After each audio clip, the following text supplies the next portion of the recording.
Aloha guys, my name is Leo the Third, or you can call me Tres, Char. This channel is all about Funko Pops, sharing my collections, what gear I have, reviews, unboxing, photography and videography, and pretty much it. So, tune in this page.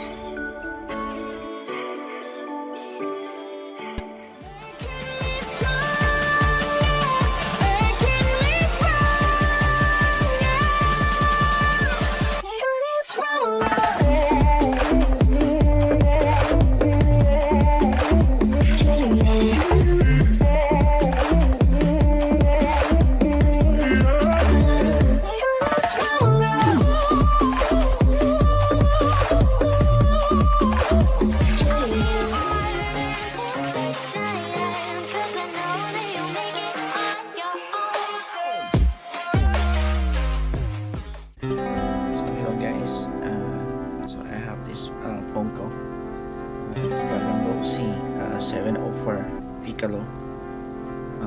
It's just like one hand Piccolo or Piccolo or Piccolo. Yeah.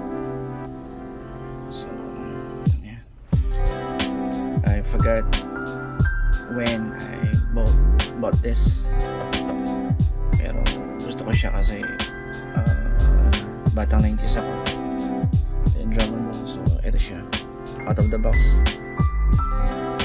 Ayan. So I think meron siyang mga cereal,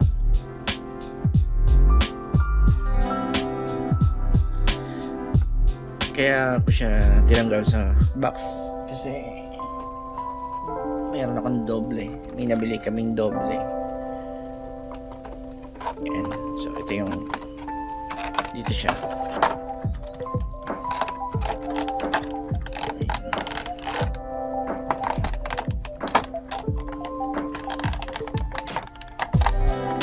So yung isa hindi ko alis sa box din. Ito medyo paglalaroan ko, gawin ko sa photoshoot.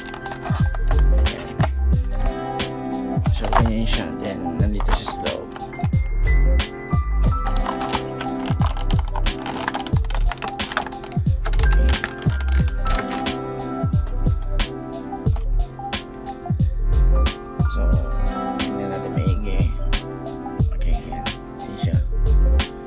Fingers.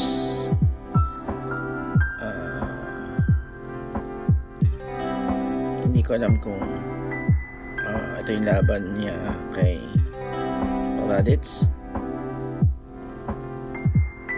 o kay Raditz yata. Sila ni Goku, kaya naputol yung isang arm niya, pero nag regenerate din yata siya, pero matagal. So, yung kamay niya bumabalik siya, depende sa mana ba tawag doon, or depende sa sa quirk o sa chakra siguro yun. Pag umano yung chakra niya, babalik ulit yung kamay niya. Ano ba, napakita na ko na sa inyo yung paa niya. Then yeah, it made from plastic.